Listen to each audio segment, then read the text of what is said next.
Oke. Baik, minggu lalu saya sudah menjelaskan mengenai bab 3 dan alat ukur, ya. Jadi bab 3 itu adalah metode penelitian dan, alat ukur yang akan digunakan.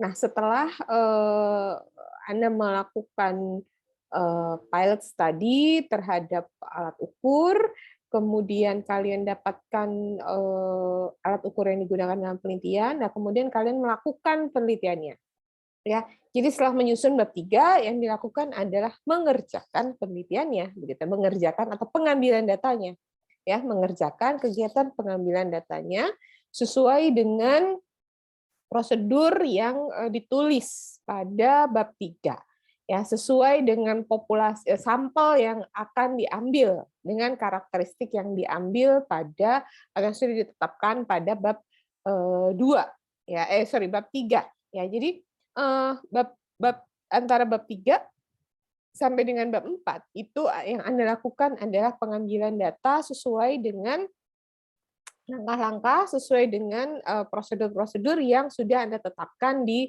bagian bab 3 tersebut, ya. Nah, sebelum bab 3 itu selesai, sebelum bab 3 itu rapi, kalian tidak bisa mengambil, data, gitu ya, tidak bisa melakukan field study karena datanya belum data yang benar. Nah, sama juga prosedurnya dengan, pilot study. Jadi, pilot study itu dilakukan bukan untuk melihat hasil penelitian atau bukan untuk menjawab hipotesa. Ya, sekali lagi perlu saya tekankan bahwa yang namanya pilot study ya, uji coba alat ukur ya, itu bukan untuk melihat atau bukan untuk menilai, bukan untuk menguji hipotesa Anda yang ada di bab 2, ya. Tetapi dilakukan untuk menguji, yang diuji ya, yang namanya pilot study, namanya uji coba. Pilot study itu menguji ya,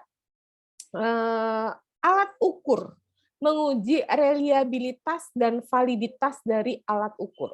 Apakah alat ukur yang kalian gunakan itu valid dan reliable untuk mengukur konstruk yang akan kalian ukur, begitu. Ya, sekali lagi, apakah, alat ukur yang akan digunakan dalam penelitian valid dan reliable, ya. Nah, alat pengujian saya dulu ya. Oke. Pengujian pada pilot study ya, pengujian pada pilot study itu, dilakukan pada sampel yang berbeda dengan yang akan menjadi sampel penelitian, ya.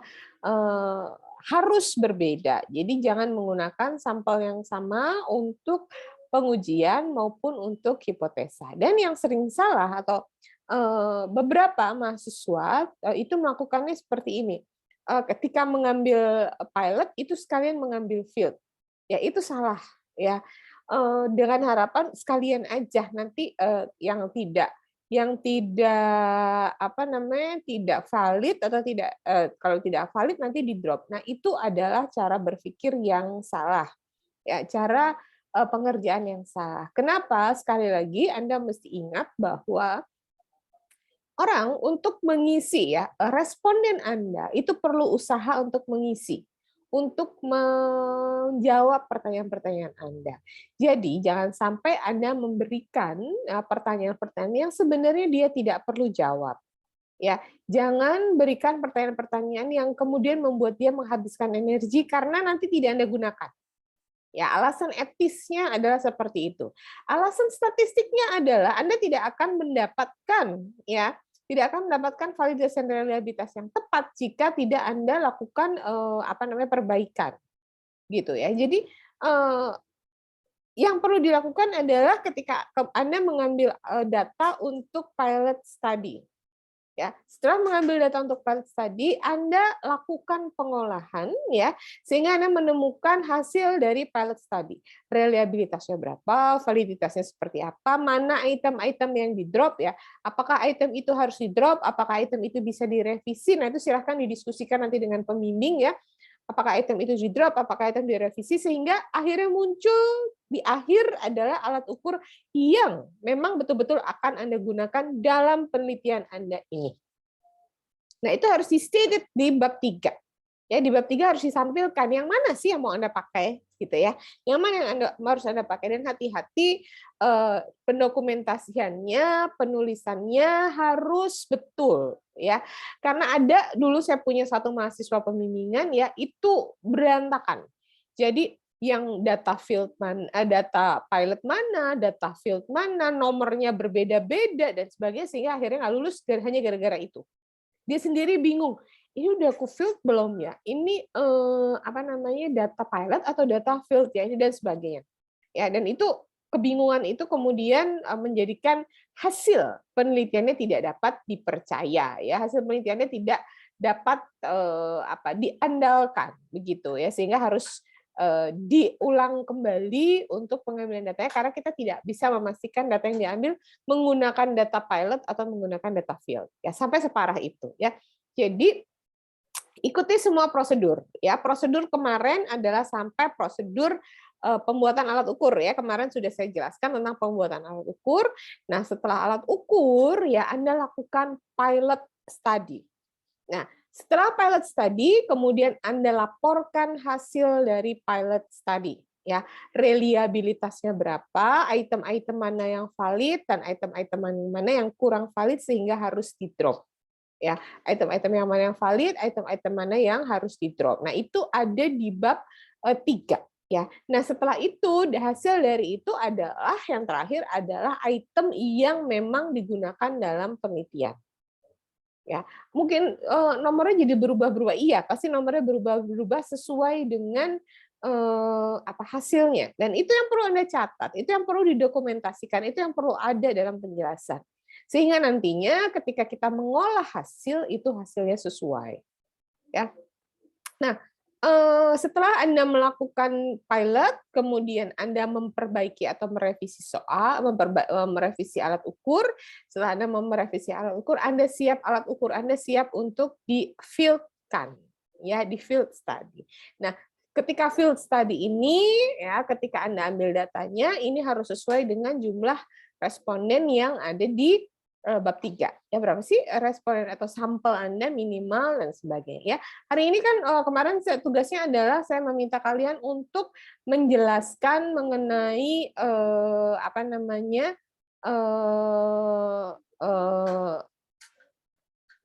jenis-jenis ya, jenis-jenis cara pengambilan sampel dan jenis-jenis teknik ya, teknik mengambil jumlah sampel minimal dan teknik pengambilan sampel. Ya, nanti di akhir setelah ini saya minta ada beberapa untuk menyampaikan hasilnya ya, supaya kita semua belajar. Tapi sebelumnya saya akan jelasin ini dulu, kemudian nanti setelah kuliah nanti saya akan random untuk salah satu atau salah dua untuk memaparkan cara pengambilan atau penentuan jumlah sampel dan teknik pengambilan sampel. Ya, ada dua itu ya. Penentuan jumlah sampel dan cara teknik pengambilan sampel ya. Nah, setelah Anda lakukan field study pada sampel Anda akan mendapatkan hasil penelitian. Nah, hasil penelitian itu yang ditulis di bab 4, kesimpulan diskusi dan saran itu ditulis di bab 5 ya. Oke. Nah, apa yang ada di bab 4? Di bab 4 itu menguraikan hasil pengolahan data yang dilakukan. Ya, data dapat berupa statistik deskriptif ya dan statistik inferensial ya.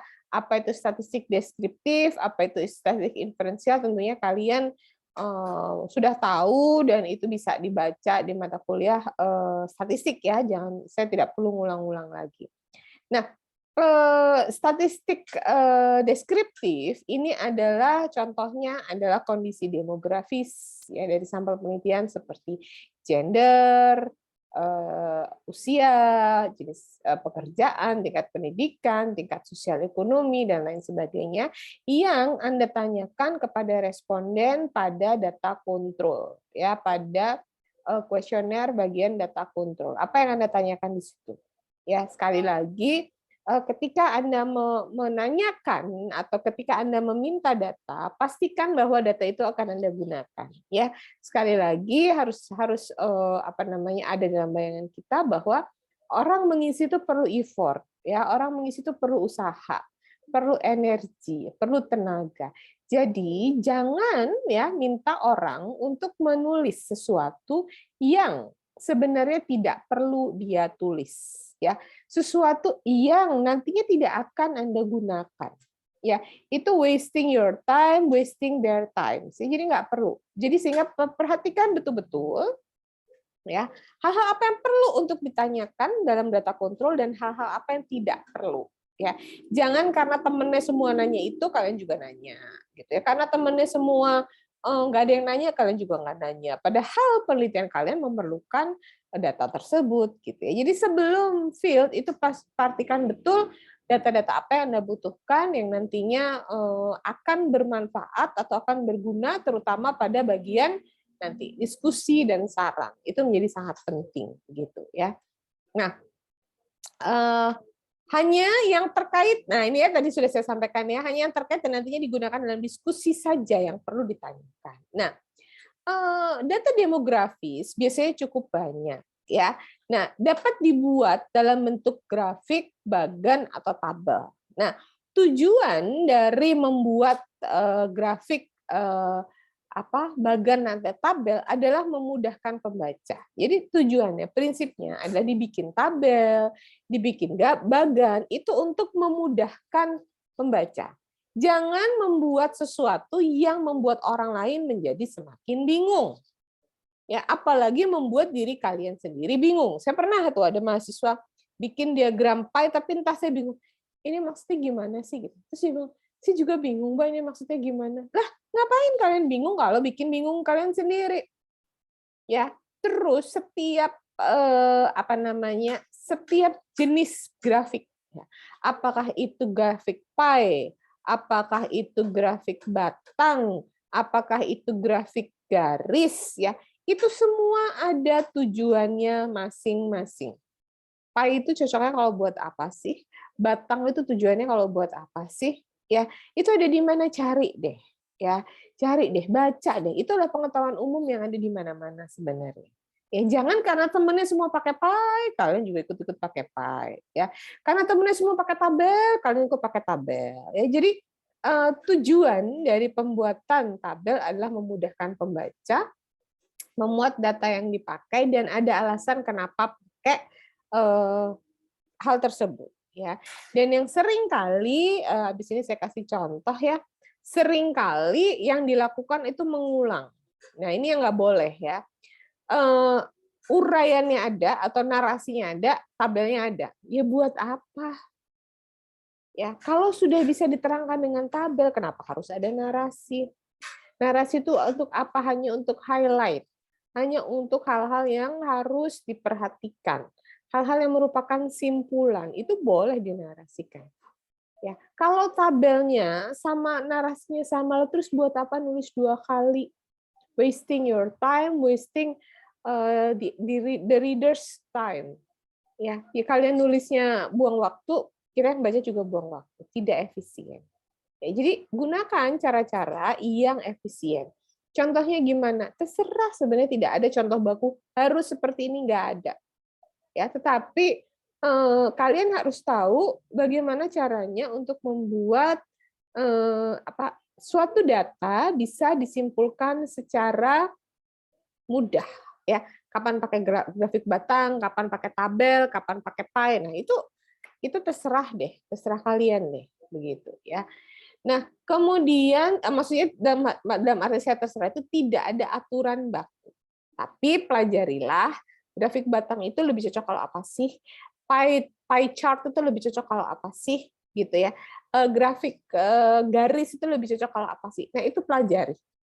Ya, itu pelajari. Sehingga kita bisa tahu mana yang paling tepat, ya, mana cara yang paling tepat untuk menyajikan data kita, ya. Tepat di satu skripsi belum tentu tepat di skripsi yang lain. Nah, itulah kenapa tidak ada aturan baku, ya. Cocok di skripsi yang satu, belum tentu cocok di skripsi yang lain, ya. Mmm, mmm, Itulah ya, metode itu memang seperti itu gitu, dan kita sebagai penulis, nah itulah sebenarnya kemampuan kita sebagai penulis ya, kita kan penulis nih dalam dalam skripsi. Itulah kemampuan kita sebagai penulis untuk bisa menentukan mana sih yang paling tepat untuk audiens ini, mana sih yang paling cocok untuk penelitian saya. Ya sama dengan penelitian kuanti, kuali ya. Saya lebih cocok pakai kuali deh kayaknya. Atau kayaknya saya harus kuanti tapi harus saya dalami dengan kuali. Nah, itu sangat kembali kepada kemampuan Anda dalam menganalisa, kepada kemampuan Anda nanti menjelaskan, kemampuan Anda berargumentasi ya. Nah, di hasil penelitian ya laporkan tahapan pengambilan data secara statistik ya. Pengambilan data secara statistiknya seperti apa, laporan pengolahan data secara statistik, alasan penggunaan pengolahan data tertentu, misalnya kita menggunakan, kenapa kita setelah kita dapat datanya, kita mau menggunakan misalnya T-score, kenapa kita pakai T-score? Ya, apa yang kita lakukan? Kita pakai ANOVA one way. Kenapa kita pakai ANOVA one way? Itu perlu dijelaskan. Ya, kita pakai analisis regression. Ya, kita menggunakan multiple regression atau kita menggunakan regresi linear sederhana. Nah, itu boleh-boleh saja. Ya, hanya harus ada alasan penggunaan metode data tertentu. Jadi yang penting ini loh, kalau Anda ambil satu cara atau satu metode yang Anda sebutkan, Anda jelaskan kenapa sih Anda ambil itu. Ya, kenapa sih menurut Anda itu lebih cocok digunakan dan sebagainya. Nah, itu yang paling penting sebenarnya dalam penelitian ya. Jadi peneliti itu bebas sebenarnya, saya mau pakai yang mana, mau itu terserah aja, nggak ada yang kalau penelitian ini harus ini, nggak ada ya. Tetapi peneliti punya pengetahuan bahwa tipe data ini akan lebih cocok dengan ini. Tipe data yang seperti ini akan lebih cocok dengan ini. Nah, itu saya rasa itu Anda sudah pelajari semua di statistik ya, statistik 1, statistik 2, bahkan statistik 3. Ya. Nah, setelah apa namanya? Yang penting dari hasil penelitian, dari bab hasil penelitian adalah ya apa namanya? Pengolahan terhadap pengujian hipotesa. Ya, pengolahan terhadap data pengujian hipotesa. Data pengujian hipotesanya seperti apa sih gitu ya. Datanya itu seperti apa sih gitu. Nah, Anda olahnya seperti apa sih? Hasilnya bagaimana? Nah, itu yang sebenarnya paling penting dalam bab 3. Ya, dalam bab 4 ya. Nah, sehingga di bab 4, ujung dari bab 4 adalah kesimpulan sementara untuk menjawab hipotesa berdasarkan hasil penelitian. Analisis yang statistik yang rinci dimasukkan dalam penelitian. Jadi kalau yang analisis statistik yang rinci seperti apa namanya validitas dari masing-masing item ya, skor reliabilitas dari masing-masing itu tidak perlu ada di bab 3, bab 4 itu nanti tinggal di lampiran saja ya. Nah, saya akan kasih lihat sebentar contoh dari bab 4 ya. Saya mau kasih deh contoh bab 4.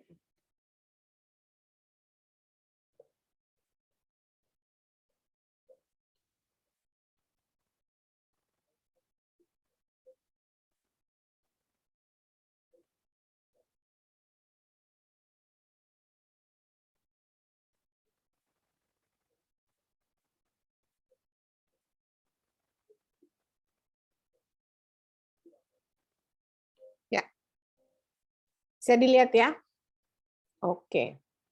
Ini bab 3, nah ini adalah bab 4, hasil penelitian. Nah, ya, kita jelaskan di sini mengenai pelaksanaan penelitiannya. Penelitiannya dilakukan kepada siapa, kapan, bagaimana caranya, ya. Ini contohnya di sini, pelaksanaannya seperti apa dan sebagainya. Nah, kemudian di bawahnya karakteristik yang kemudian akan diolah dengan menggunakan apa. Nah, untuk gambaran umum responden, ya, ini lebih efektif ya. Tidak harus. Jadi apakah harus disuntikan satu? Enggak, tidak ada keharusan. Semua akan sangat tergantung kemudahan dan efektivitas penulis dalam menyajikan data. Ya. Nah, kan N-nya sama. Ini contoh gambar di sini ya, gambaran umum responden kan N-nya jumlahnya sama ya. N-nya semua jumlahnya sama yaitu 216 ya, 216. Dan hanya yang penting hanya jenis kelamin, usia, domisili. Ya udah dibikin di satu nah ini saya pindah aja dulu supaya kalian kelihatan satu halaman ya. Nah, dibuat di satu tabel seperti ini boleh, ya boleh dibuat satu tabel seperti ini. Kenapa? Memudahkan.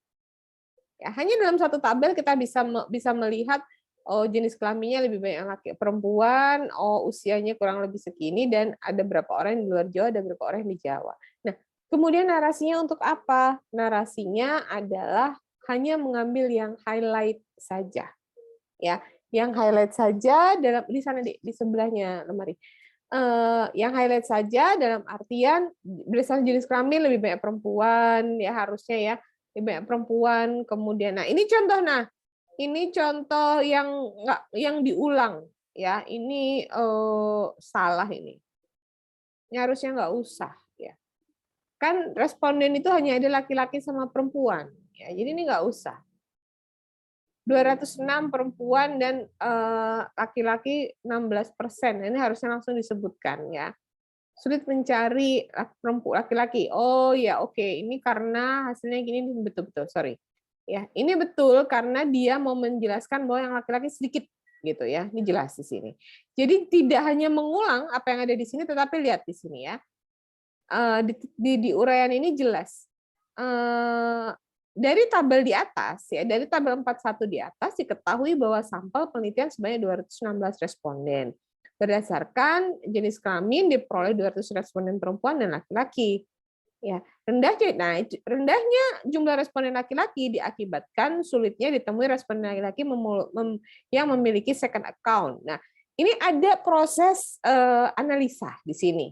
Ya, tidak letter loh gitu ya, tidak letter loh hanya menguraikan apa yang ada di atas. Tapi ada proses analisa, ada proses penjelasan. Nah, itu yang penting ya. Jadi jangan hanya menguraikan lagi di sini ada tabel, Anda tulis lagi di sini secara naratif ya. Itu useless, itu tidak berguna ya.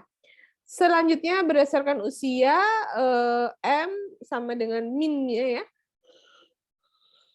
Minnya 19,8. Responden pada penelitian ini berada pada usia 21 dengan jumlah 61 responden. Berdasarkan domisili, 201 berasal dari Pulau Jawa. Ya, hal tersebut disebabkan penggunaan teritori di Pulau Jawa. Jadi tadi saya sampaikan bahwa penjelasan ya dari tabel itu bukan mengulang apa yang ada dalam tabel, tetapi memberikan analisa, memberikan keterangan, memperkaya tabel. Ya, ini salah satu contoh. Kemudian dia menggambarkan di sini gambaran, ya, gambaran kecemasannya, tinggi, rendah, sedang, ya. Hati-hati dalam menggunakan hal ini, ya. Pertama, apakah perlu atau tidak dibagi? Nah, itu yang harus jelas, ya. Apakah perlu atau tidak kita kategorikan? Kalau masalahnya perlu kita kategorikan, ya dikategorikan. Kalau masalahnya tidak perlu kita kategorikan, ya tidak usah kita kategorikan. Ya nggak usah karena semua orang menggambar tinggi rendah sedang, kita juga tinggi rendah sedang. Apakah perlu? Belum tentu perlu. Mungkin perlu, mungkin tidak. Ya. Kemudian yang kedua, pembagiannya mau apa? Mau tinggi rendah sedang, mau tinggi rendah, mau sangat tinggi sedang rendah sangat rendah 5. Nah, balik lagi itu juga sangat tergantung dari jenis penelitian Anda. Sangat tergantung dari gambaran apa yang ingin Anda sampaikan. Sangat tergantung pada nanti apa hasil yang ingin Anda diskusikan. Ya, jadi nggak ada standar yang nggak ada. Gitu. Nggak, ini harusnya baginya 3 apa bagi 5? Nggak ada harus bagi berapa. Ya, tapi Anda punya alasan. Saya ambil 3 karena begini-begini. Ya, saya ambil 2 karena begini-begini. Nah, itu yang penting dari penulis. Ya, itu sangat penting dari penulis untuk tadi alasan dari setiap pengambilan langkah. Nah, itu yang penting ya. Ini gambaran. Kemudian ini juga ya gambarannya real self-nya, tinggi, rendah, sedang sama ya. Gambaran false self-nya dia juga bagi sama. Nah, kemudian uji normalitas. Nah, uji normalitas ini banyak digunakan ya, banyak digunakan. Sebenarnya apa sih tujuan dari uji normalitas? Ada yang mau bantu saya nggak? Apa sih fungsinya uji normalitas?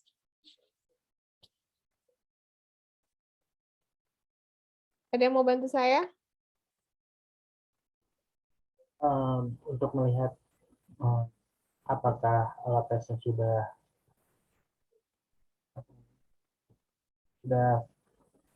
sudah start bukan sudah benar kali Mbak? Bukan, bukan untuk alat tesnya, tapi untuk apanya?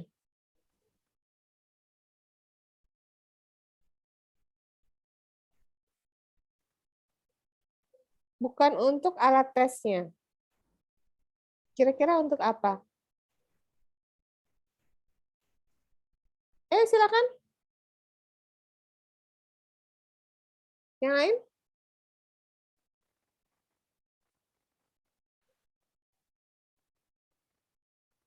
Ada yang mau bantu saya? Nah, jadi selama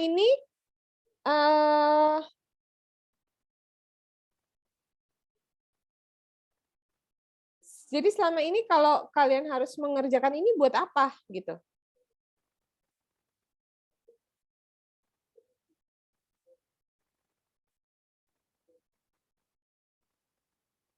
Ya, jadi ini banyak ya, banyak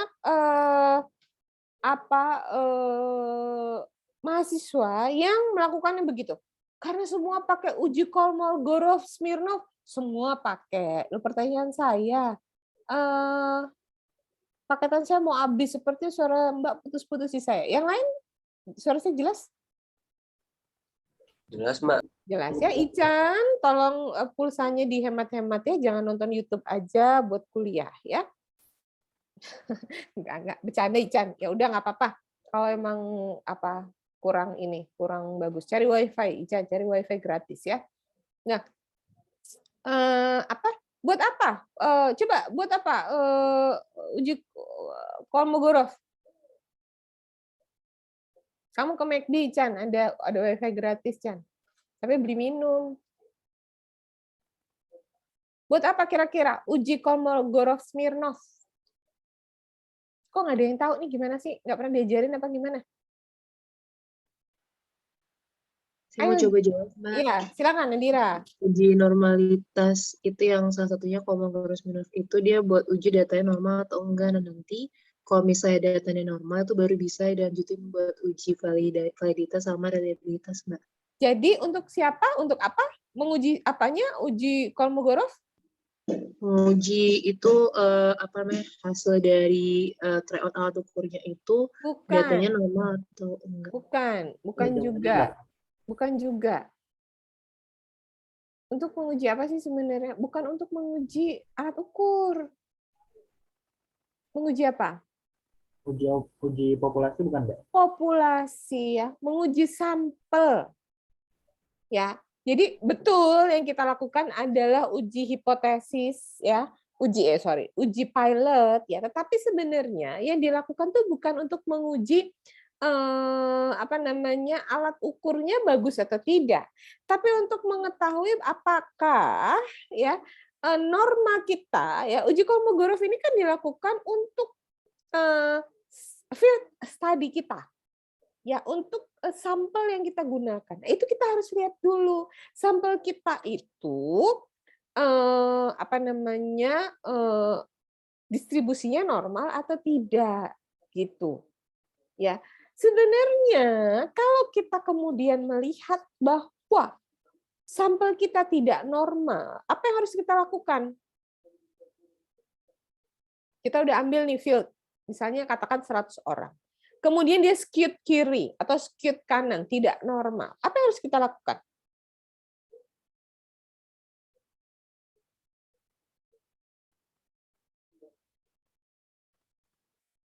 Apa kira-kira Nadira?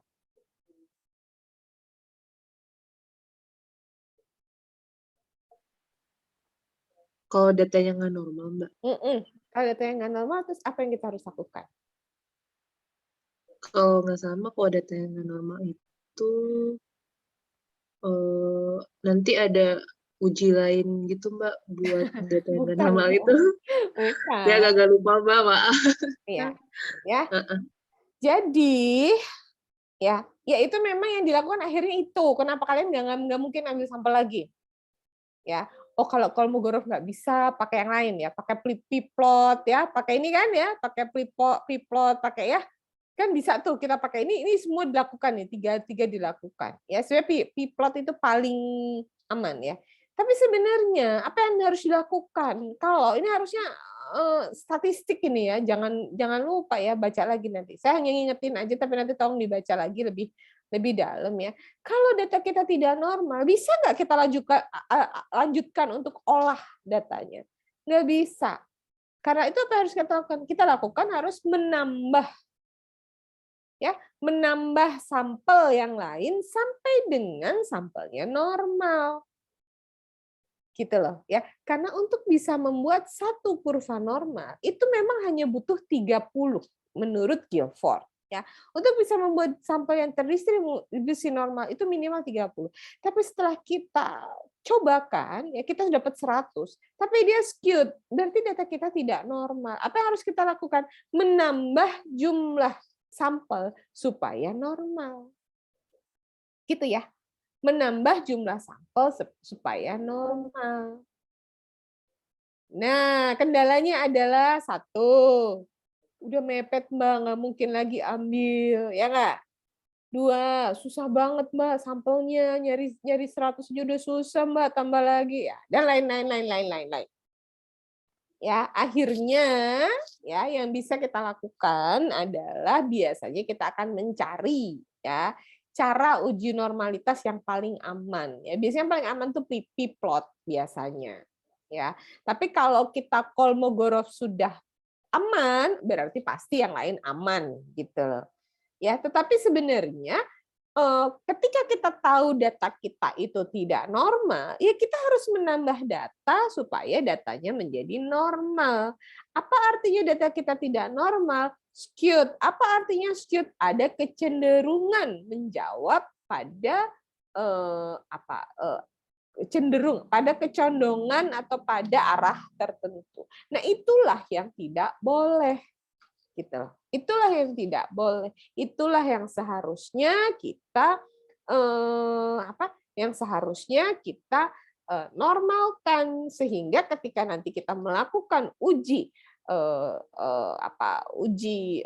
hipotesa dengan teknik-teknik statistik, dengan teknik pengolahan statistik, kita yakin betul datanya normal. Gitu. Clear ya sampai di sini ya. Jangan sampai ini seminar skripsi semester 7. Jangan sampai nanti masuk semester 8 skripsi lupa. Ya.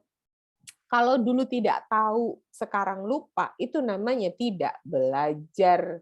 Belajar itu kalau terjadi perubahan dari tidak tahu menjadi tahu. Nah, kalau nanti kalian semester depan masih melakukan kesalahan yang sama lagi, ya itu namanya enggak belajar, ya percuma belajar seminar skripsi gitu.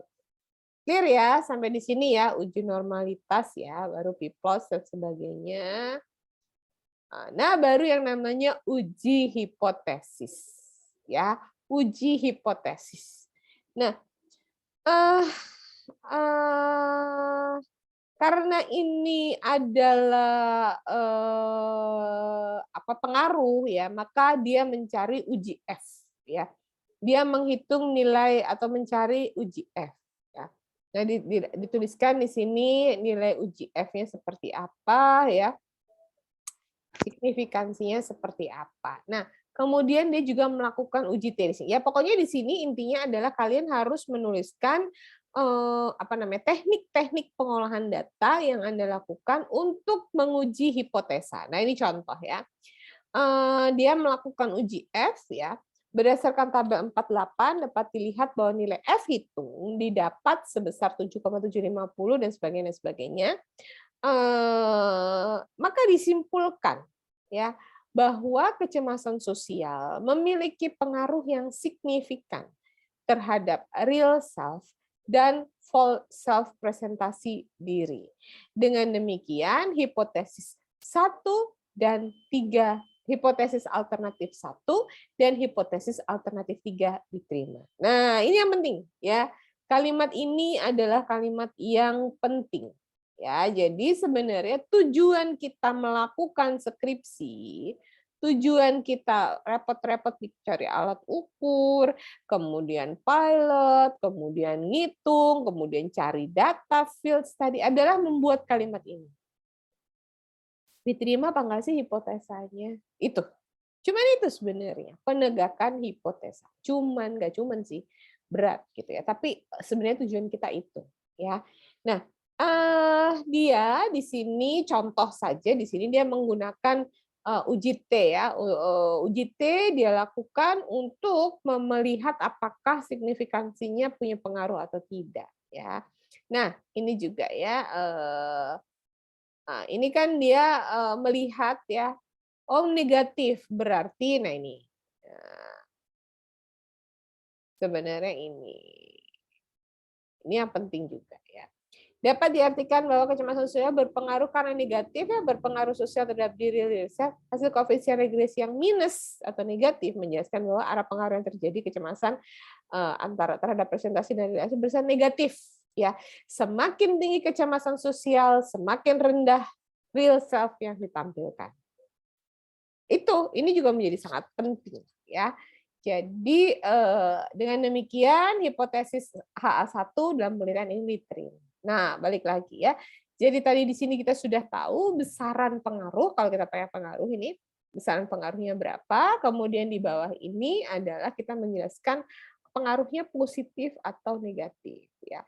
Kalau negatif artinya di sini ya, ini tadi ya, semakin mana tadi? Hasil koefisien regresi menjelaskan bahwa ada pengaruh yang tadi kecemasan negatif, berarti semakin tinggi kecemasan sosial, maka semakin rendah real self yang ditampilkan. Itu. Dengan demikian, alternatif 1 dalam penelitian ini diterima. Nah, ya.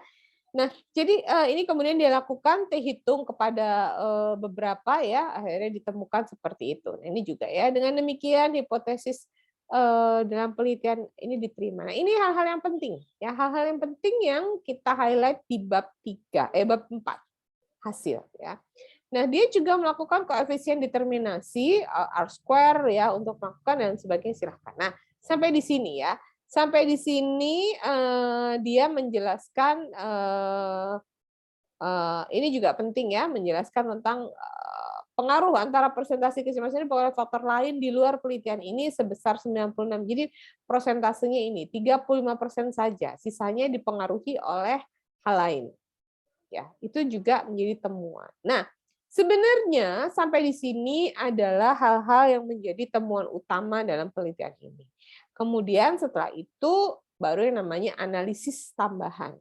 Nah, analisis tambahan itu apa sih? Analisis tambahan adalah kegiatan-kegiatan lain ya, pengolahan statistik lain yang Anda lakukan yang didapat dari hasil data Anda ya, yang Anda bisa lakukan, Anda bisa olah.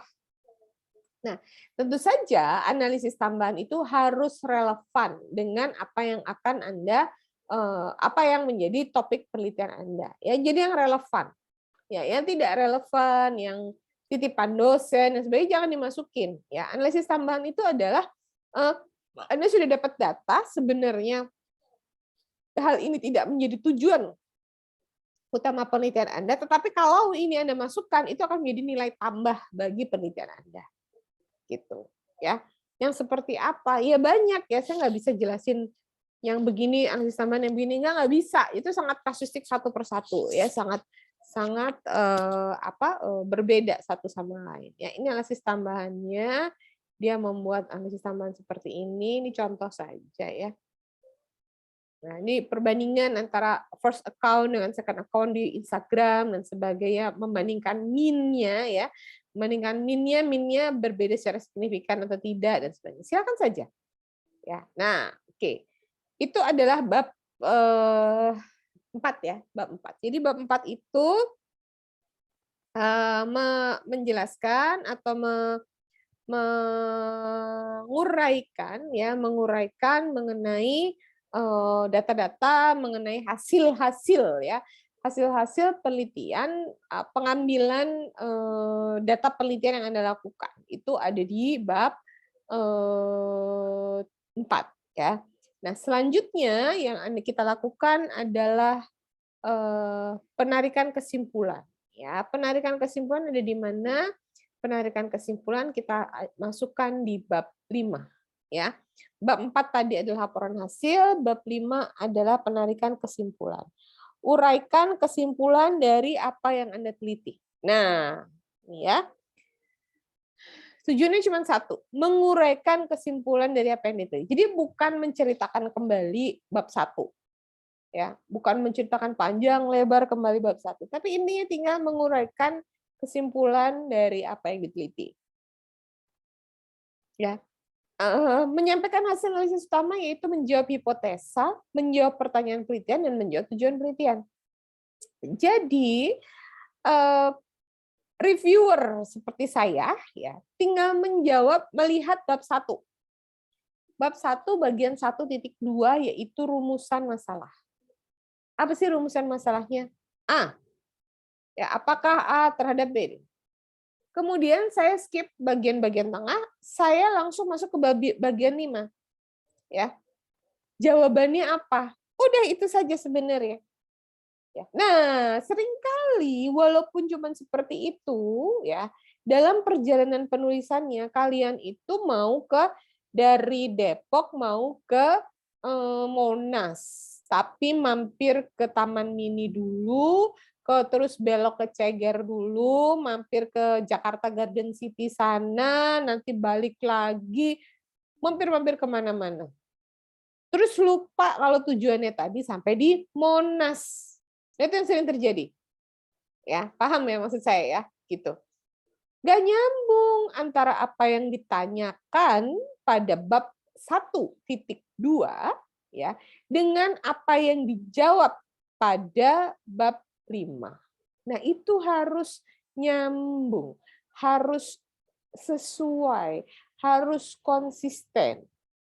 Ya, harus sama. Kalau nggak nyambung, nggak konsisten, nggak sejalan buat apa? Ya, jadi ini sebenarnya tujuan. Tujuan dari kesimpulan adalah menjawab rumusan masalah yang ada di bab 1.2.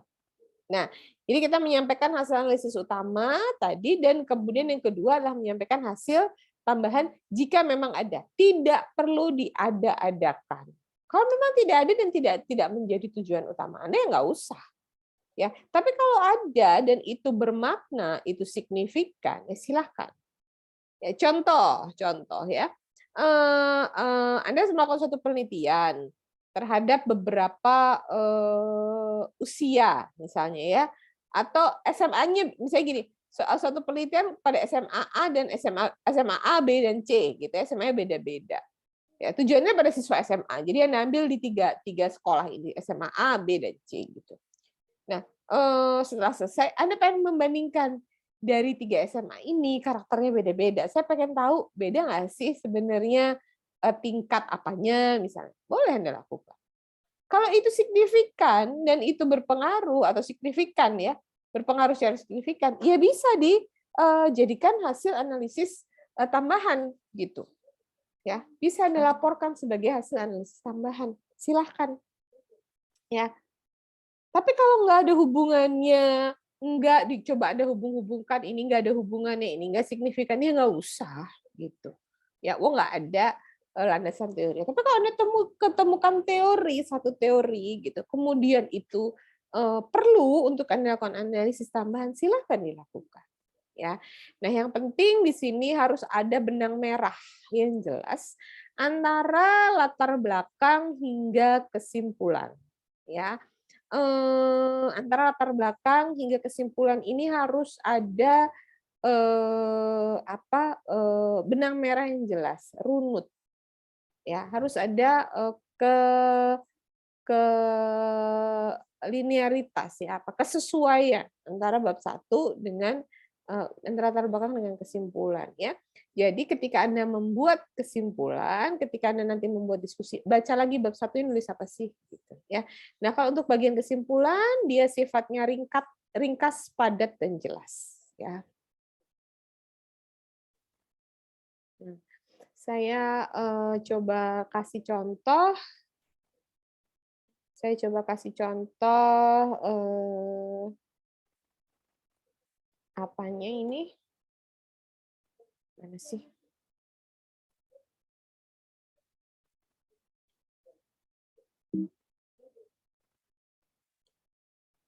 Ya. Oke. Ini kesimpulan ya. Contoh nih kesimpulan ya. Diskusi, kesimpulan dan saran. Nah, kesimpulan utamanya apa? Dijelasin di sini. Sangat singkat, padat. Berdasarkan hasil uji hipotesis berkesimpulan sebagai berikut: kecemasan sosial berpengaruh signifikan, kecemasan dan sebagainya. Ya. Kesimpulan tambahannya juga A, B, C, D. Nah, sekarang kita coba lihat ini kesimpulannya ya. Kita coba lihat bab 1-nya nanya apa sih dia?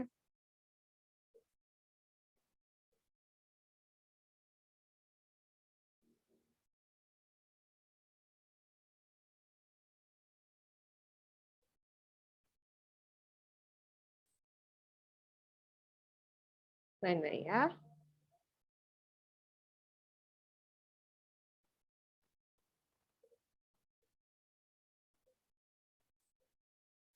Nah, ini adalah pertanyaan penelitiannya dia. Kita lihat jawabannya. Kok balik dari awal. Kita lihat jawabannya, nyambung nggak sih? Nah, gini doang nih caranya. Nah, pertanyaannya, apakah kecemasan sosial berpengaruh secara signifikan pada presentasi diri? Jelas. Kecemasan sosial berpengaruh signifikan negatif terhadap presentasi diri. Apakah kecemasan sosial berpengaruh signifikan terhadap presentasi ideal? Kecemasan sosial tidak berpengaruh. Apakah kecemasan sosial berpengaruh signifikan terhadap presentasi? Kecemasan berpengaruh signifikan positif. Nah itu. Ya, jadi saya sebagai pembaca, reviewer, tinggal melihat nyambung nggak apa yang ditanyakan di bab 1 dengan apa yang dijawab di kesimpulan. Ya. Nah, bab 1 ini kongruen atau sesuai atau linear dengan bab 2 bagian hipotesa. Kita lihat juga. Ini ya, ini bab 3. Nah, hipotesanya 1. Terdapat pengaruh kecemasan.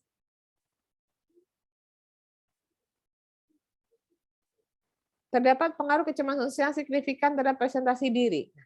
Berpengaruh secara signifikan. Ini terdapat dan ini harusnya ini ya, harusnya ini nggak boleh di sini. Ini kenapa sama keduanya? Saya sepertinya salah. Nah, kan begini ya. Tidak terdapat, terdapat dan terdapat. Jawabannya terdapat. Ya, jadi sama ini nyambung. Ya, bab 2 juga 2. Yang terakhir adalah H3 juga. Ya, ini nyambung, ini sesuai. Nah, itu yang dibutuhkan dalam bab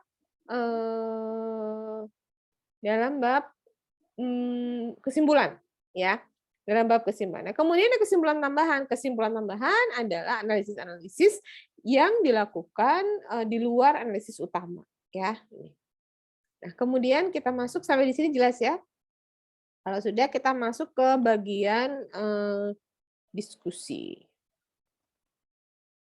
Ya, ini saya cuma jelasin ini saja.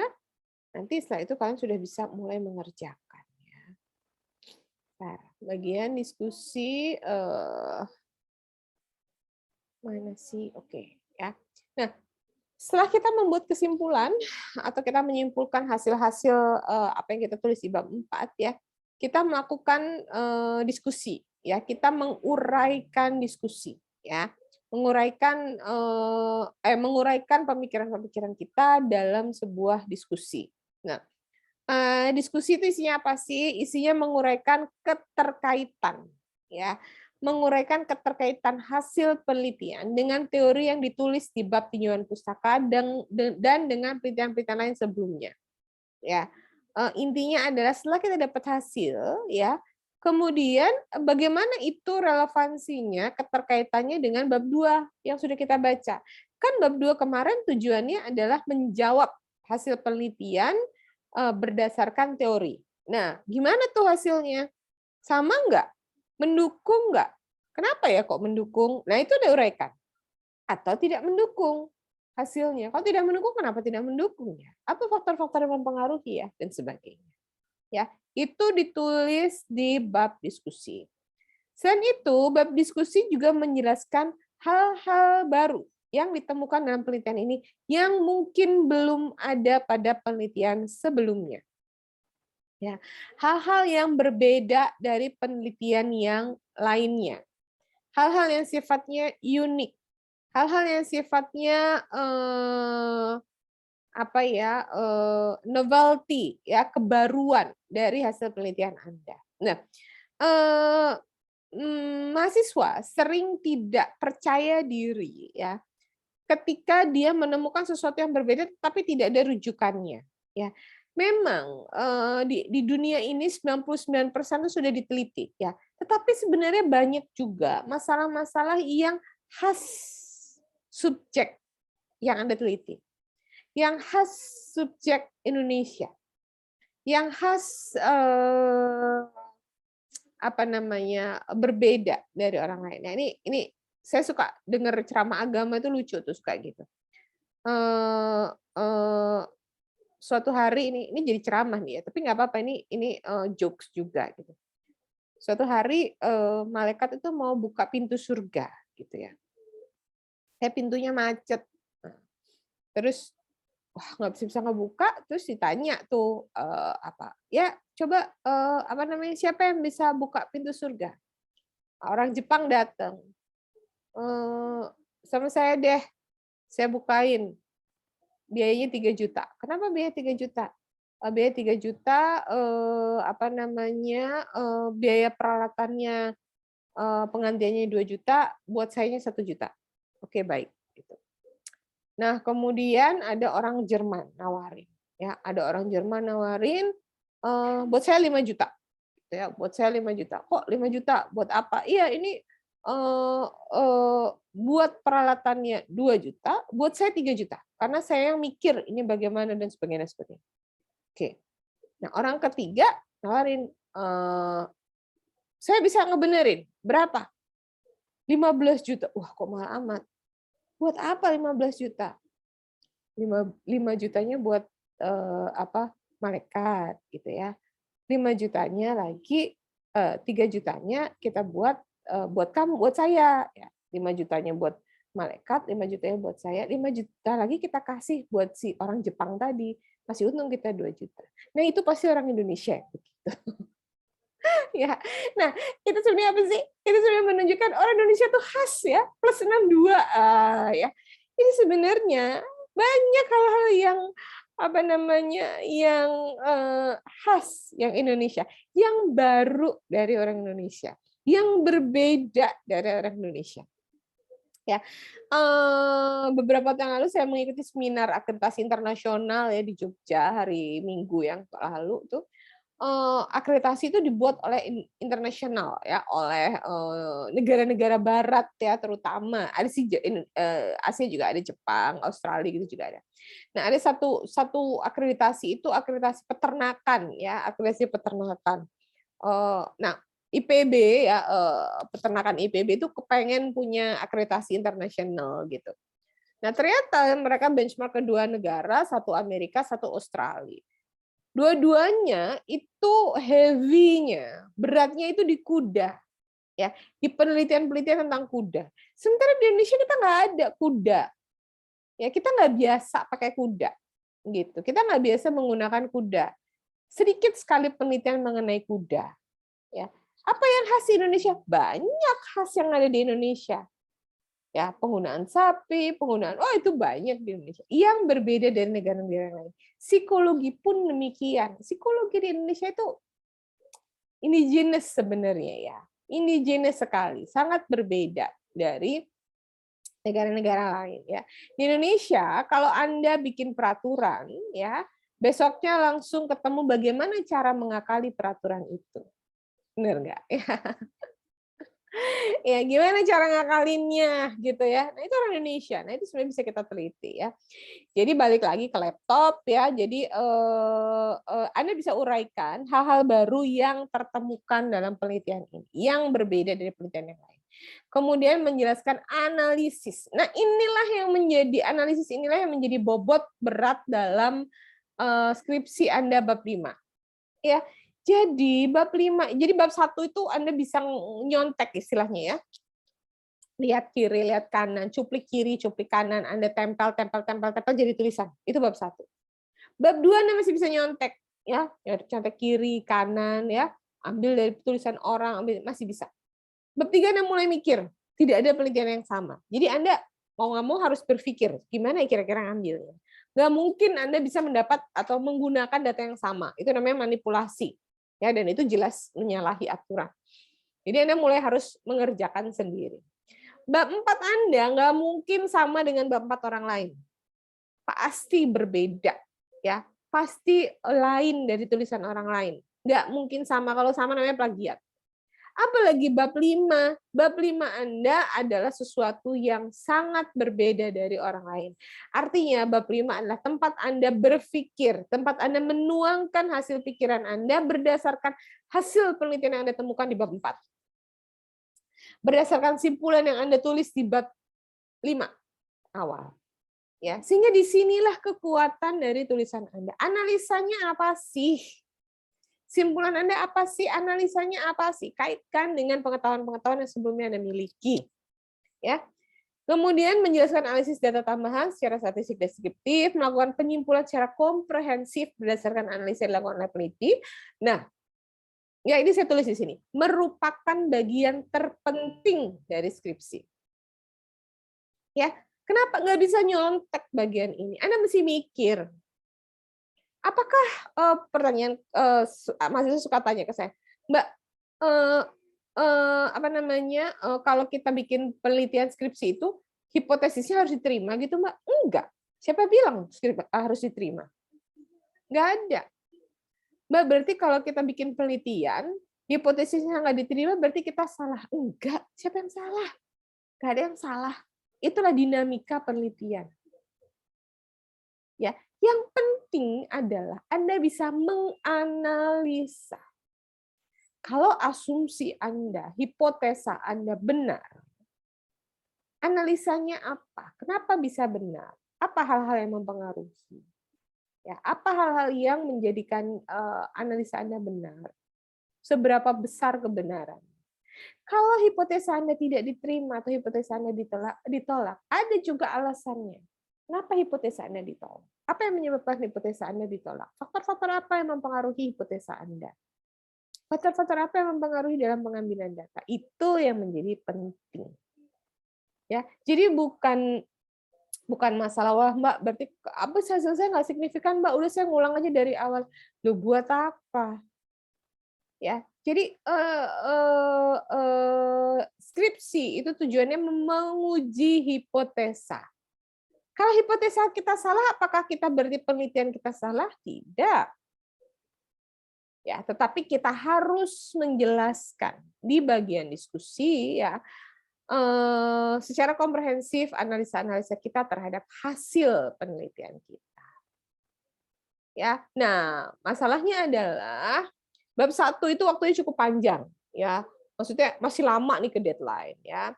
Bab 2 itu sudah mulai, bab 1 tuh masih semangat, masih senang ketemu dosennya juga masih belum sibuk-sibuk amat gitu ya.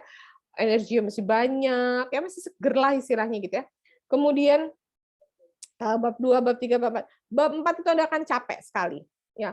Bab 4 itu peak-nya. Anda capek cari alat ukur, Anda capek field, Anda capek ngolah data secara statistik Anda capek nulis. Bab 4 semua itu. Sehingga ya, dan waktunya mepet. Waktunya mepet sudah mau deadline-nya. Ya. Bab 5 di mana seharusnya Anda menulis dengan full energi, di mana Anda harus menulis analisa-analisa Anda, di mana harus berpikir, di mana Anda harus tidak bisa nyontek. Energi Anda udah habis. Dan besok sudah deadline. Mau nggak mau nulisnya berantakan. Nah, itu yang jangan sampai terjadi. Ya, itu yang jangan sampai terjadi. Itu bisa diatasi kalau Anda bagus pembagian waktunya. Itu bisa terjadi kalau Anda sudah notes hal-hal apa yang harus Anda tulis di bab 5 sebelum bab 5-nya Anda kerjakan. Ya, nah itu.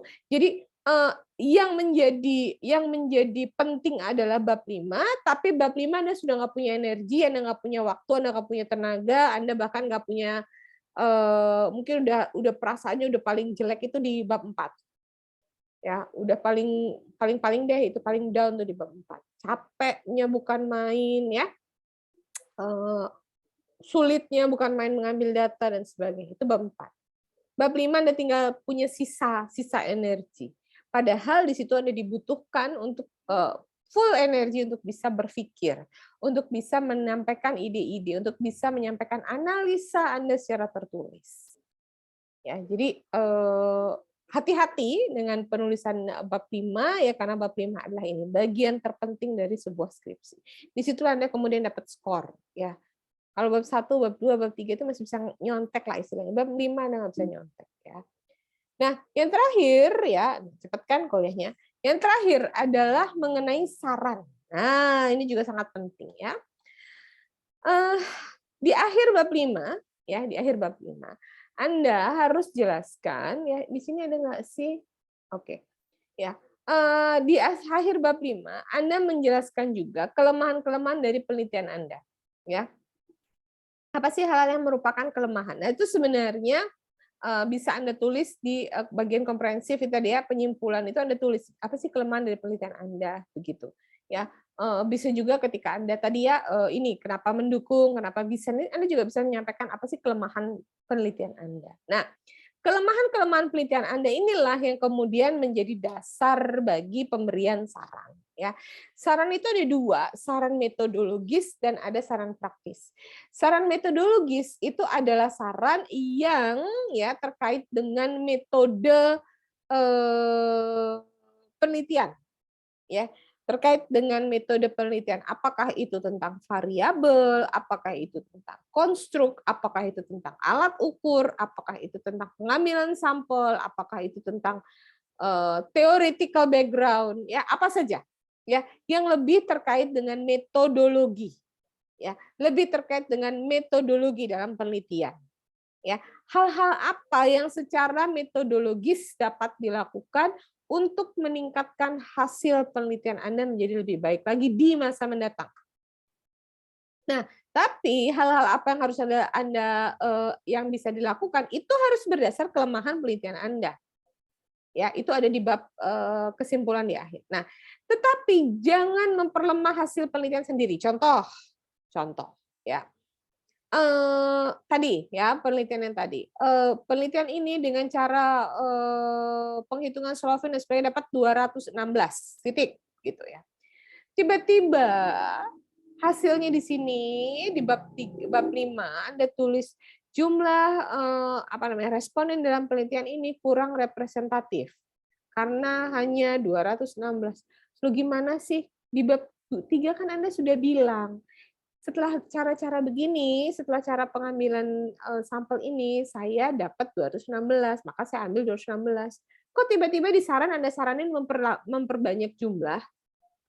Tapi kenapa nggak ditambahkan aja dari awal? Gitu.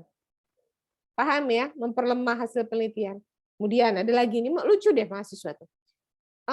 Tiba-tiba di akhir ya di bab kesimpulan mengatakan bahwa alat ukur ini adalah alat ukur dari luar, sehingga sangat mungkin hasilnya bias.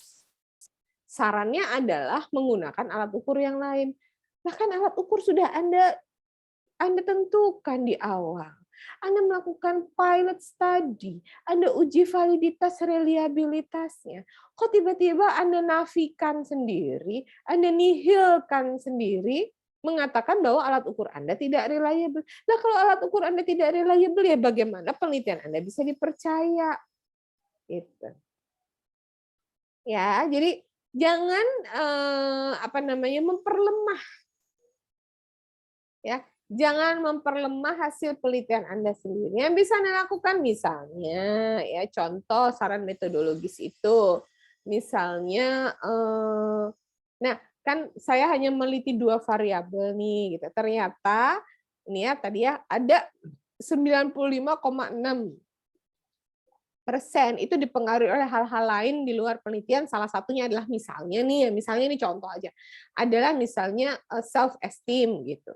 Nah, penelitian selanjutnya dapat menambahkan variabel self esteem sebagai variabel yang diukur dalam penelitian ini. Nah, itu contoh.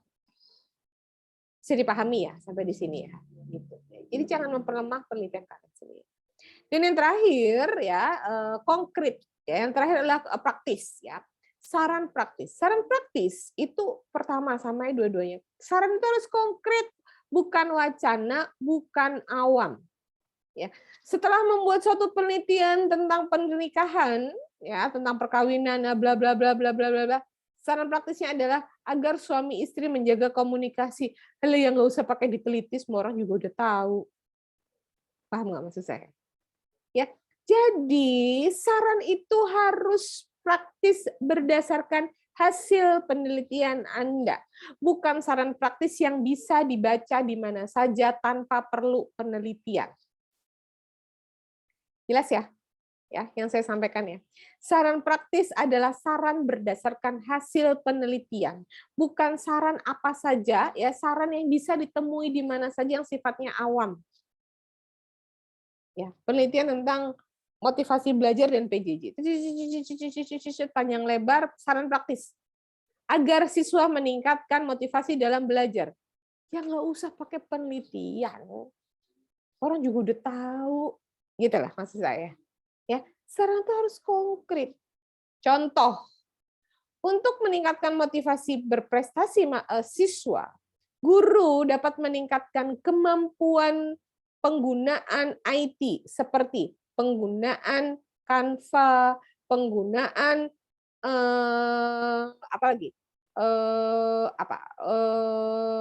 Zoom meeting yang lebih advance, penggunaan media YouTube yang lebih baik. Nah, itu konkret. Paham ya maksud saya ya? Gitu. Jadi jangan yang cuma wacana. Ya, bermanfaat bagi Indonesia, bagi bangsa dan negara. Itu nggak konkret. Ya, itu nggak praktis. Maka praktis adalah jelas sasaran yang dituju dan mampu dilaksanakan oleh pengguna. Intinya bukan awam. Anda melakukan penelitian-penelitian itu mendapatkan hasil, tujuannya adalah memberikan saran. Nah, sarannya bukan saran awam yang entah kalian dapat dari mana, sarannya adalah saran yang Anda sarankan berdasarkan hasil penelitian Anda. Kepada siapa? Ya harus jelas, kepada misalnya penelitian tadi suami istri, suaminya harus apa, istrinya harus apa, anaknya harus apa, pemerintah harus apa, pemangku kepentingan yang lain harus apa. Nah, itu clear. Gitu. Ya, jadi itu bagian saran ya. Saya kasih contoh lagi supaya konkret ya kuliah kita di sini.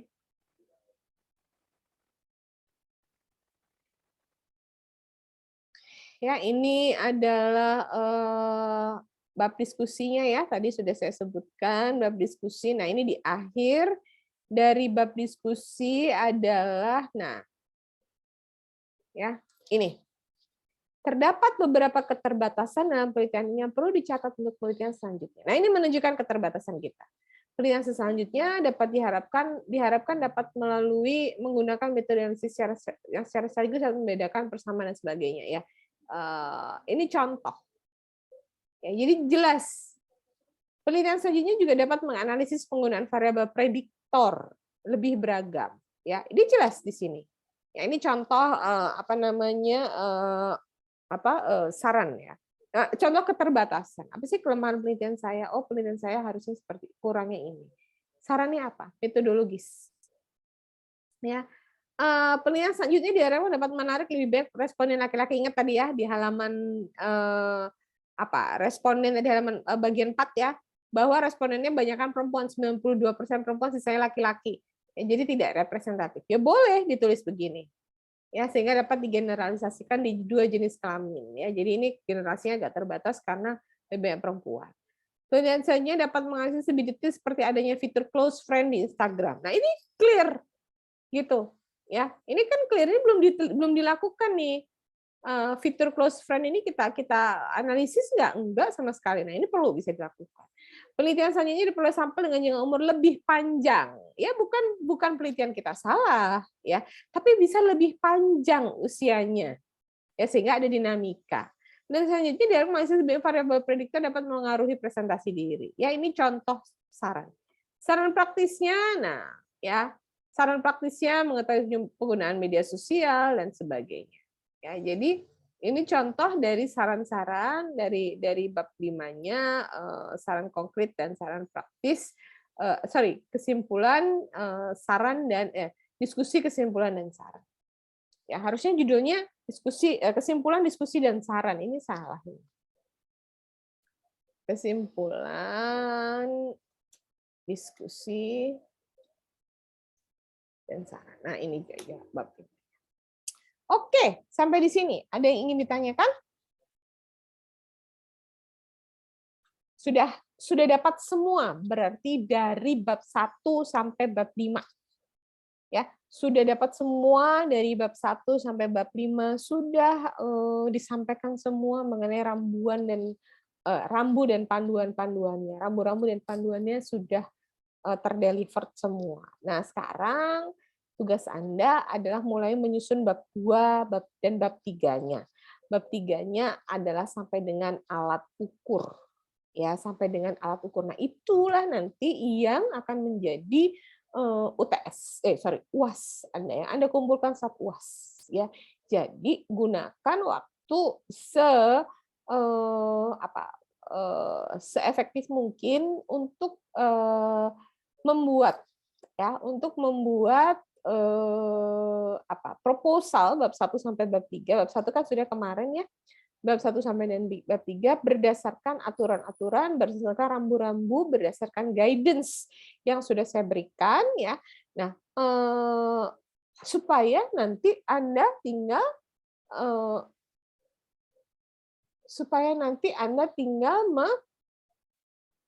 mengumpulkan proposal yang sudah baik itu untuk skripsi Anda. Ya, jadi jangan buang waktu lagi untuk udahlah yang penting sekarang ada lah, nanti juga bikin lagi. Jangan begitu. Ya, capek kalau kayak begitu Anda wasting your time gitu. Ya. Jadi silakan mulai dari setelah ini Anda lanjutkan bab 2-nya. Segera ya, saya segera insya Allah paling nggak akhir minggu ini saya kirimkan semua reviewnya ya. Sebagian besar sebenarnya sudah saya review tapi belum sempat saya kirim kembali ya, agar semua punya dokumen bab 1-nya ya. Nah, Anda mulai lakukan ya, Anda mulai kerjakan bab 1 sudah ya, bab 2 dan bab 3-nya agar nanti di akhir Anda sudah selesai mengerjakan semua. Nah, sekarang saya minta waktu sedikit. Siapa voluntary dulu? Kalau tidak ada yang volunteer nanti saya tunjuk. Boleh nanya bentar. Oh ya, boleh silakan. Nanti untuk yang rekaman-rekaman ini kapan bisa di-share di Classroom-nya ya? Belum ya? Belum saya share ya? Belum ada sama sekali. Oke, ya nanti saya share segera ya. Ada sih rekamannya ada semua, cuman belum sempat saya share ya. Oke. Terima kasih mengingatkan.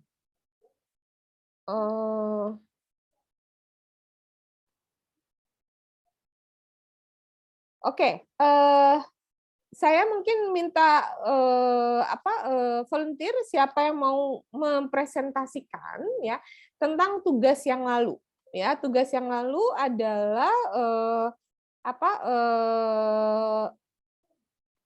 cara penentuan sampel ya, cara penentuan jumlah sampel dan teknik pengambilan sampel. Silakan.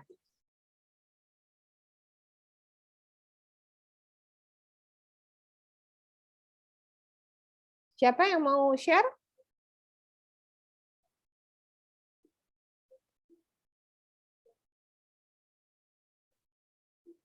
Siapa yang mau share?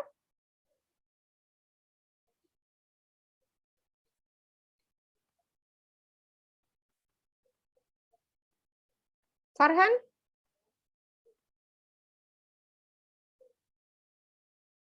Farhan? Yuhu. Farhan kan tadi Mbak mute, coba mungkin takutnya kan masih mute. Farhan?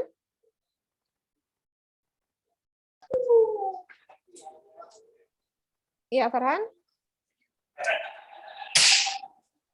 Farhan boleh share itunya? Apanya? Yang kemarin? Tugas yang kemarin, Farhan?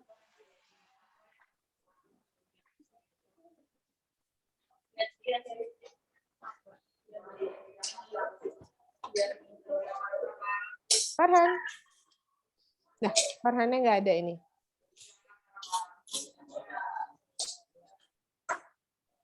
Atau siapa mau coba share supaya kita bisa memahami apa itu, jangan sampai salah lagi, begitu. Jangan sampai salah apa itu, bagaimana cara menghitung jumlah sampel, ya, dan bagaimana cara menghitung jumlah sampel dan teknik pengambilan sampel.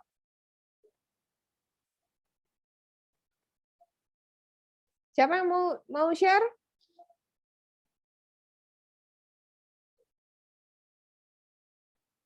Meliana, coba Meliana.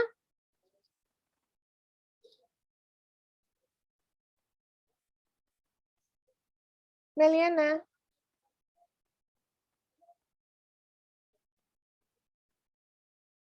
Halo.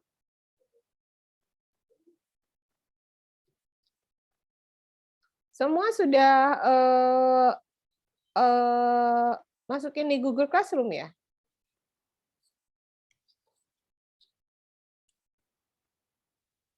Halo. Ini pada kemana sih? Sudah enggak seharusnya.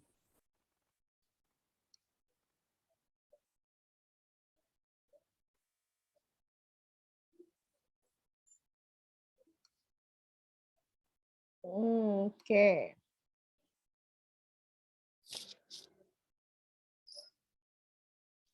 Ada di mana ya waktu itu? Saya lupa.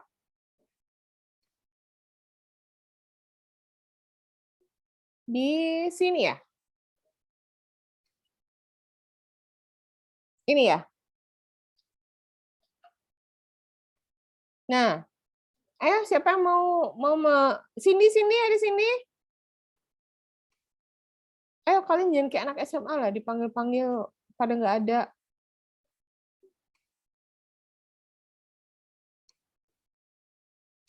Halo. Ini kok pada nggak ada semua, gimana sih? Dari tadi suaranya Abdillah sama Nadira.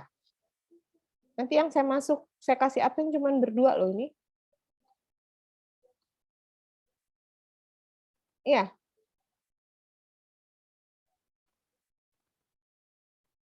Ada siapa lagi? Halo, boleh respon saya nggak? Ya, Mbak. Sonia ya? Ya, Mbak. Sonia lagi nih. Oke, Sonia. Sonia mau share nggak?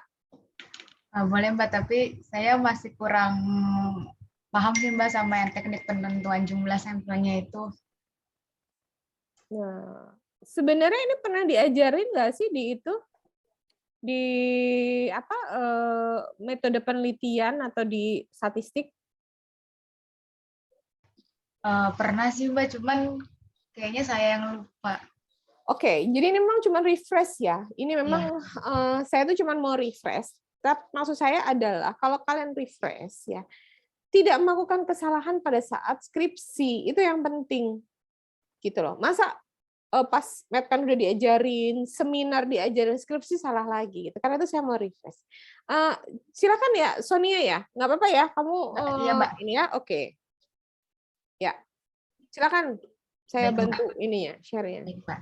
Jadi saya melihat dari buku Grafeter tahun 2015 ini penjelasan mengenai sampel yaitu merupakan sekumpulan individu yang dipilih dari populasi yang biasanya dimaksudkan untuk mewakili populasi dalam studi penelitian gitu, Mbak. Terus ini saya sebenarnya masih kurang percaya diri sih, Mbak. Takut salah juga waktu cari data ini. Jadi menurut yang pernah saya baca ini, kalau teknik penentuan jumlah sampel itu menurut Sulianto tahun 2017 ada metode Slovin, yaitu adanya rumus atau formula untuk menghitung jumlah sampel minimal apabila perilaku dari sebuah populasi tidak diketahui secara pasti. Jadi ada rumusnya gini, Mbak. N sama dengan N per 1 plus NE kuadrat. Ini metode Slovin ya. Oke. Mbak. Saya tambahin sedikit ya, metode Slovin ini banyak digunakan ya, tidak hanya di psikologi. Metode Slovin ini digunakan juga di teknik, digunakan di berbagai tempat. Nah, populasinya memang tidak diketahui secara pasti. Contoh yang kemarin saya contohkan ya. Kalau populasi anak SMA di Jawa aja, pasti kalian bisa cari lah itu. Di BPS ada, di Dapodik ada ya, atau ASN gitu ya, ada lah itu. Atau karyawan di perusahaan tertentu ada pasti. Tapi kalau misalnya contoh ya gitu, populasi pada anak yang dibully di sekolah, gimana cara dapat datanya? Siapa yang tahu anak kita dibully atau tidak di sekolah? Ya enggak? Itu N-nya enggak jelas berapa, ya. Kemudian yang mengalami kekerasan pada saat pacaran, ya, dating violence. Siapa yang tahu? Kalau nggak ngadu, kalau nggak sampai bonyok gitu ya, nggak sampai berdarah-darah gitu ya, nggak tahu tuh gitu. Sehingga ini sangat bisa digunakan ya. Walaupun tetap ada asumsi ukuran populasi. Ya, ini satu contoh Slovin ini yang sangat banyak digunakan. Oke, next Sonia. Ya, Mbak. Selanjutnya ada metode Krejci-Morgan. Jadi Krejci gitu ya. Oh, iya, Mbak. Terima kasih, Mbak. Krejci-Morgan ini menggunakan tabel. Jadi semakin besar sampel yang harus diambil dari populasi tersebut, maka semakin kecil jumlah populasi. Nah, sebaliknya semakin besar jumlah populasi, maka semakin kecil jumlah sampel yang harus diambil dari populasi tersebut, gitu, Mbak. Ya. Jadi ini juga bisa digunakan dan mudah digunakan ya. Ini sangat mudah digunakan. Anda tinggal lihat N-nya berapa, sampelnya berapa ya. Ya, sayang itu. Ini kamu ambil dari bukunya Sulianto juga. Iya, Mbak. Ya, di bukunya Sulianto juga bisa. Sebenarnya ini di buku, aduh saya lupa ya. Zakuso atau siapa ya? Itu juga ada. Ya, teman-temannya Grafeter itu juga ada ya. Tapi kalau kita di bukunya Sulianto sudah ada juga bisa digunakan ya. Jadi ini sebenarnya ya semakin besar jumlah populasi, semakin kecil jumlah sampel yang harus diambil dari populasi tersebut ya. Jadi ini sebenarnya kita bisa ini cukup mudah untuk digunakan. Kita tinggal kalau populasi kita berapa, kita harus ngambilnya berapa gitu aja ya. Kemudian selanjutnya silakan. Selanjutnya ada metode Isaac dan Michael, yaitu ada syarat-syaratnya, Mbak. Yang pertama diketahui jumlah populasinya, yang kedua ada taraf kesalahannya itu 1%, 5%, dan 10%, dan yang ketiga itu ini tuh hanya digunakan untuk sampel yang terdistribusi secara normal, gitu, Mbak. Gimana itu sampel yang terdistribusi secara normal? Gimana taunya? Menggunakan uji Kolmogorov-Smirnov. Nah, ya. Jelas ya. Jadi apa sih hubungannya uji Kolmogorov? Ya ini, gitu ya. Tadi kan udah dijelasin ya, udah saya jelasin ya. Ini kan kita baru nyambung. Oh ini ternyata. Nah, sekarang pertanyaan saya, Sonia, untuk apa ya level of significance 1%, 5% atau 10%? Itu kalau yang untuk yang apa? Yang ini ya Mbak, buat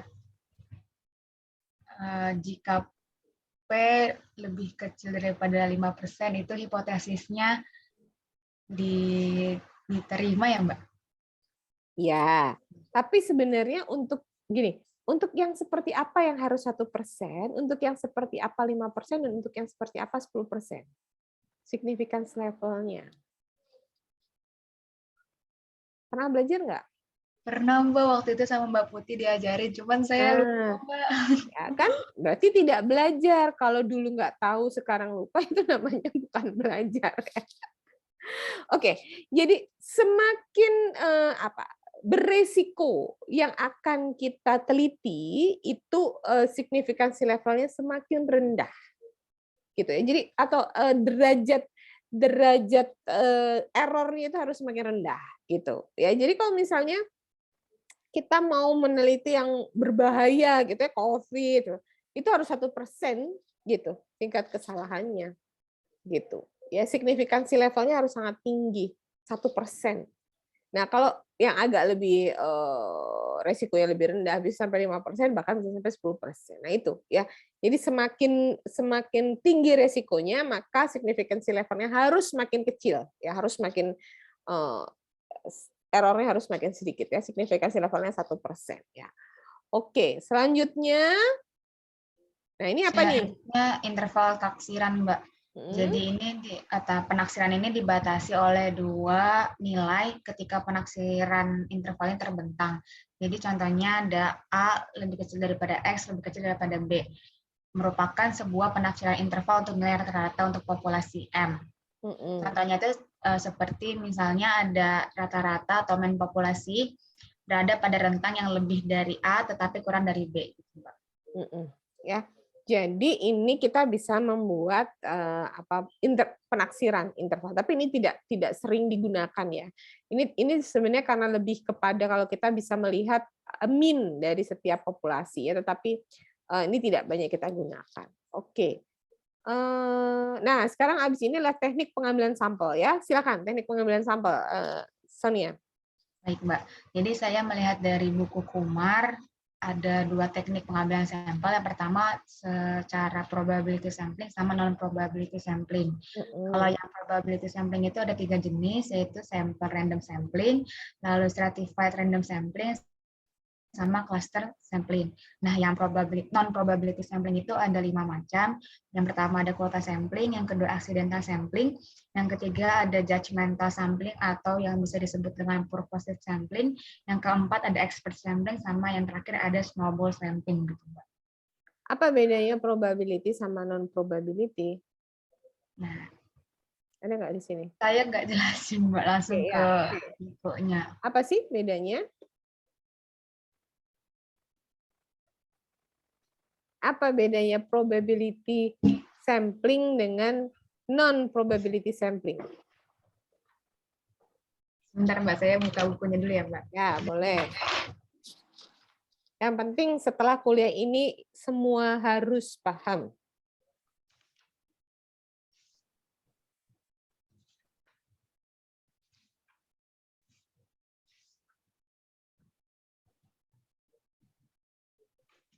Kalau yang probability sampling itu teknik pengambilan sampel secara acak yang memberikan peluang yang sama bagi anggota populasi untuk dipilih menjadi anggota sampel, Mbak. Gimana maksudnya? Jadi probability sampling itu merupakan teknik pengambilan sampel secara acak yang memberikan peluang yang sama bagi semua populasi untuk dipilih untuk menjadi anggota sampel. Ya. Jadi ada sekumpulan orang ya, sekumpulan kelompok ya, sekumpulan orang, sekumpulan sampel yang dia semua punya probability untuk menjadi sampel dalam penelitian. Nah, kemudian kita lakukan random. Nah, dari yang sudah ada nih kita random cap cip cup ambil. Nah, itu namanya probability sampling. Nah, kebalikannya kalau non probability berarti apa, Sonia? Kemungkinan untuk menjadi peluangnya sedikit, Mbak. Sedikit. Jadi kita bisa accidental. Ya, contoh nih accidental. Ya, saya jalan ke mall ya seketemunya orang di mall aja saya ambil begitu. Ya, atau purposive. Ya, purposive itu kan di Indonesia Raya ada 270 juta sekolah nih gitu ya. Ada sekian juta sekolah. saya ambil yang deket rumah saya aja lah. Nah, itu namanya purposive. Jelas deket rumah saya aja lah gitu. Kenapa? Karena biayanya lebih murah, di situ sudah ada problemnya juga ada di situ, fenomenanya. Saya ambil itu. Itu namanya non probability. Sementara sekolah yang mungkin di Papua, sekolah yang mungkin di Kalimantan Barat, Kalimantan Utara nggak akan jadi sampel saya. Kenapa? Non probability sampling. Itu contohnya. Ya, saya rasa itu ya. Ini semua mungkin teman-teman yang lain juga sudah menuliskan ya, menuliskan. Yang penting buat saya bukan hasil PowerPoint-nya seperti ini ya, tetapi paham nggak sih kalian gitu? Karena yang penting dalam nantinya itu adalah kalian bisa menggunakannya dalam skripsi. Nah, satu lagi di ini ada teknik Sulianto, ada nggak selain ini yang menemukan yang ini ada Isaac Michael, Slovin, Cratchy Morgan, ada yang lain nggak selain ini? Ada nggak selain ini yang menemukan yang lain? Yang namanya G-power, ada nggak yang menemukan G-power? Ya, saya jelasin aja di sini ya. G-power itu adalah salah satu teknik, ya, salah satu teknik juga dalam penentuan jumlah sampel yang sekarang banyak digunakan karena dia bisa dilakukan by machine, ya, dia bisa dilakukan by application. Ya, by mesin. Tetapi ya boleh itu tulisannya banyak tentang G-power, itu tulisan jurnalnya banyak ya. Anda mau menggunakan itu boleh, tidak ada yang melarang Anda menggunakan itu. Masalahnya adalah seringkali mahasiswa tidak tahu latar belakang berpikirnya, tiba-tiba pakai itu dan tiba-tiba dapat hasil. Nah, itu yang nggak boleh. Ya. Nah, kalau ini kan jelas ya. Coba lihat di sini. Apa sih N itu apa ya? E itu apa? N kecil itu apa? Nah, kalau di sini lihat N itu apa, S itu apa, sehingga penghitungannya dari mana jumlahnya jelas. Di sini juga jelas ya, model Isaac intervention juga jelas. Tetapi kalau kita tidak tahu asal usulnya dari mana, nah itu yang sulit. Ya, kita boleh menggunakan apapun. Ya, apakah Mbak kita harus pakai Winstep? Enggak. Apakah saya boleh nggak Mbak pakai R? Boleh. Saya boleh nggak pakai Jasper? Boleh. Boleh nggak Mbak saya pakai Jasper, R, terus ada apa lagi? Boleh aja. Yang penting adalah Anda tahu bagaimana menggunakannya, Anda tahu kenapa Anda menggunakan itu, dan Anda tahu bagaimana cara menganalisa hasil. Itu saja yang paling penting. Ya, jadi di sini tugas Anda adalah yang saya sampaikan di sini adalah tugas Anda untuk memahami apa yang Anda tulis sendiri yang nanti Anda gunakan. Jangan sampai Anda sudah bikin tugas, Anda sudah menjelaskan, atau Anda sudah membuat PowerPoint-nya susah-susah, habis itu nanti giliran suruh bikin bab 3 bingung. Ini teknik pengambilan sampelnya apa ya? Ditanyain, loh, kalau accidental itu bukannya probability? Wah, bingung. Nah, itu yang jadi masalah adalah itu. Jadi harapan saya kalau Anda sudah mengerjakan ini, Anda paham betul ya per masing-masing teknik pengambilan sampel dan Anda bisa gunakan dalam penelitian Anda. Baik, terima kasih ya Sonia ya. Oke, sampai di sini ada yang mau ditanyakan nggak? Terima kasih, Mbak. Sama-sama. Ya, saya rasa untuk sampai dengan bab 5 sudah cukup jelas ya, sudah cukup jelas sampai dengan bab 5 apa saja. Nah, mulai minggu depan kita akan pertemuan kita akan asistensi gitu, dalam artian silakan yang mau men-share ya, yang mau men-share dan menyampaikan masalahnya silakan untuk disampaikan.